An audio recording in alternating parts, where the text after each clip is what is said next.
চট্টগ্রামের কালীপুর ইউনিয়নের সলিয়ার বাপের পুল সংলগ্ন সরকারি খাস জমির উপর গড়ে ওঠা অবৈধ স্থাপনা উচ্ছেদ অভিযান পরিচালনা করেছে উপজেলা প্রশাসন। সহকারী কমিশনার ভূমি ওমর সানি আকনের নেতৃত্বে এ অভিযান পরিচালিত হয়।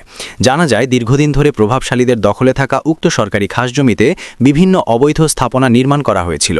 বিষয়টি প্রশাসনের নজরে আসলে দ্রুত আইনানুগ ব্যবস্থা গ্রহণ করে উচ্ছেদ অভিযান পরিচালনা করা হয়। অভিযানে বেশ কয়েকটি অবৈধ স্থাপনা ভেঙে গুড়িয়ে দেওয়া হয় এবং দখলমুক্ত করা হয় সরকারি জমি।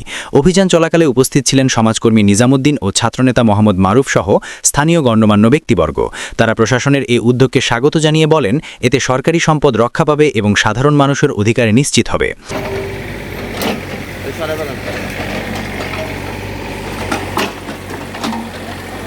সহকারী কমিশনার ভূমি ওমর সানি আকন জানান, সরকারি খাস জমি দখলমুক্ত রাখতে উপজেলা প্রশাসন সবসময় কঠোর অবস্থানে রয়েছে। ভবিষ্যতেও এ ধরনের অভিযান অব্যাহত থাকবে এবং কেউ অবৈধভাবে সরকারি জমি দখল করলে তার বিরুদ্ধে কঠোর আইনানুগ ব্যবস্থা গ্রহণ করা হবে। কয়েকটি অবৈধ দোকান থাকাতে এখানে গাড়ি চলাচল বিঘ্নিত হতো এবং দীর্ঘ একটা যানজট সৃষ্টি হতো এবং এলাকাবাসীর দীর্ঘদিনের একটা অভিযোগ ছিল যে এই অবৈধ দোকানগুলো উচ্ছেদ করা হয়। আমি সেই অভিযোগের প্রেক্ষিতে আমার কার্যালয়ের সার্ভের এই পার্টি সরজমিন পরিদর্শন করে আমাকে রিপোর্ট দেয় এবং সেই রিপোর্টে প্রতীয়মান হয় এটি সরকারি খাস জমির উপরে স্থাপনা নির্মিত হয়েছে।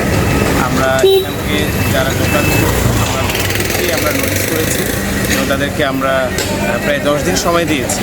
স্থানীয় এলাকাবাসী প্রশাসনের এই উদ্যোগে সন্তোষ প্রকাশ করেছেন এবং এ ধরনের অভিযান নিয়মিত পরিচালনার দাবি জানিয়েছেন।